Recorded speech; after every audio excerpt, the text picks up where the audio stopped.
اگر عمران خان کو 9 مئی 2023 کو فوج میں بغاوت کی سازش کے الزام میں کورٹ مارشل کا سامنا کرنا پڑتا ہے تو یہ کوئی انوکھی بات نہیں ہوگی، کیونکہ خود ان کی وزارت عظمیٰ کے دوران دسمبر 2021 میں انسانی حقوق کے ایک معروف کارکن ادریس خٹک کو بھی سویلین ہونے کے باوجود کورٹ مارشل کے بعد سزا سنائی گئی تھی۔ ادریس خٹک اور 3 سینئر فوجی افسران کو کچھ غیر ملکی ایجنسیوں کو سرکاری راز فراہم کرنے کے الزام پر کورٹ مارشل کے بعد 10 سے 14 برس تک کی بامشقت قید کی سزائیں سنائی گئی تھیں۔ حالانکہ سرکاری راز فراہم کرنے کا جرم فوج میں بغاوت کے جرم سے بہت چھوٹا ہے۔ ادریس خٹک نے یہ موقف اختیار کیا تھا کہ ان کا کورٹ مارشل نہیں ہو سکتا چونکہ وہ سویلین ہیں، لیکن فوج کا موقف یہ تھا کہ وہ غیر ملکی ایجنسیوں کو سرکاری راز فراہم کرنے کے جرم میں 3 فوجی افسران کے ساتھ شریک تھے، لہٰذا ان کا کورٹ مارشل قانون کے مطابق ہے۔ چنانچہ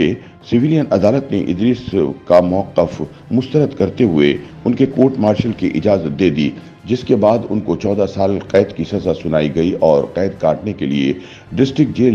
جیلوں منتقل کیا گیا۔ قانونی ماہرین کا کہنا ہے کہ اگر سابق ISI چیف فیض حمید کو فوج میں بغاوت کی سزا کے الزام کا سامنا کرنا پڑا تو پھر عمران خان کا کورٹ مارشل بھی یقینی ہو جائے گا اور ان کا ٹرائل ایسے سویلین کے طور پر ہوگا جس نے فوجی افسران کے ساتھ مل کر فوج میں بغاوت کی سازش کی۔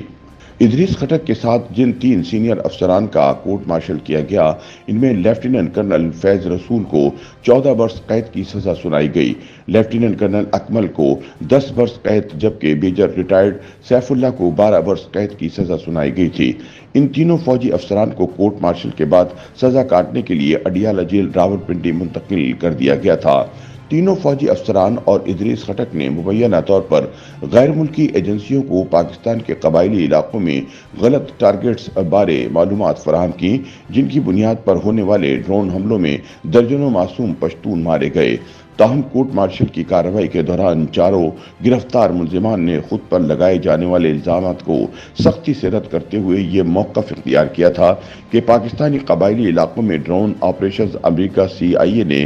ISI کے ساتھ مل کر کیے تھے، جن کا بنیادی مقصد پاکستانی دشمن طالبان جنگجوؤں کو نشانہ بنانا تھا۔ اس سے پہلے انسانی حقوق کے کارکن ادریس خٹک نے اپنی گرفتاری کو پشاور ہائی کورٹ میں چیلنج کیا تھا اور یہ موقف اختیار کیا تھا کہ ان پر لگائے گئے الزامات جھوٹ پر مبنی ہیں اور فوجی عدالتوں کے خاتمے کے بعد کوئی ملٹری کورٹ کسی بھی سویلین کا کورٹ مارشل نہیں کر سکتی۔ دفاعی اداروں نے ادریس خٹک پر الزام عائد کیا تھا کہ انہوں نے برطانیہ کی خفیہ ایجنسی MI6 کے ایک اہلکار کو پاکستان میں ڈرون کارروائیوں سے متعلق سرکاری راز فراہم کیے، جس سے بے گناہ پاکستانی حملوں میں مارے گئے۔ تاہم ادریس خٹک کے بھائی کی جانب سے دائر درخواست کی سماعت کرتے ہوئے پشاور ہائی کورٹ کے چیف جسٹس قیصر راشد خان اور جسٹس سید ارشاد علی نے پاکستان آرمی ایکٹ کے تحت فیلڈ جنرل کورٹ مارشل کو اپنی کارروائی روکنے کا حکم دینے سے انکار کر دیا تھا۔ چنانچہ کورٹ مارشل کی کارروائی جاری رہی اور پھر دسمبر 2021 میں ادریس خٹک اور 3 سینئر فوجی افسران کو قید کی سزا سنا دی گئی۔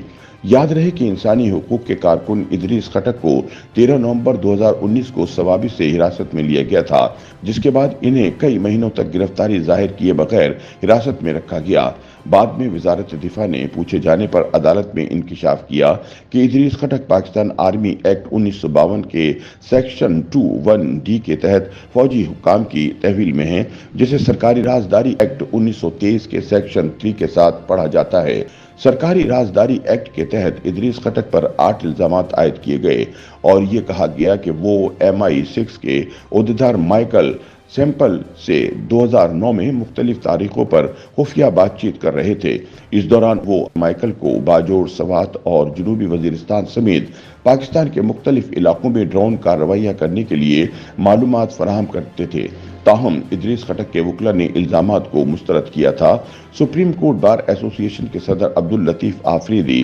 ساجد آفریدی اور طارق افغان سمیت وکلا کا ایک پینل درخواست گزار کے لیے پشاور ہائی کورٹ میں پیش ہوا اور موقف اختیار کیا کہ زیر حراست فرد ایک شہری ہے جس نے نہ تو مسلح افواج کے کسی رکن کے ساتھ مل کر کوئی جرم کیا اور نہ ہی وہ آرمی ایکٹ کے تابع تھا، لہٰذا اس پر فیلڈ جنرل کورٹ مارشل کے ذریعے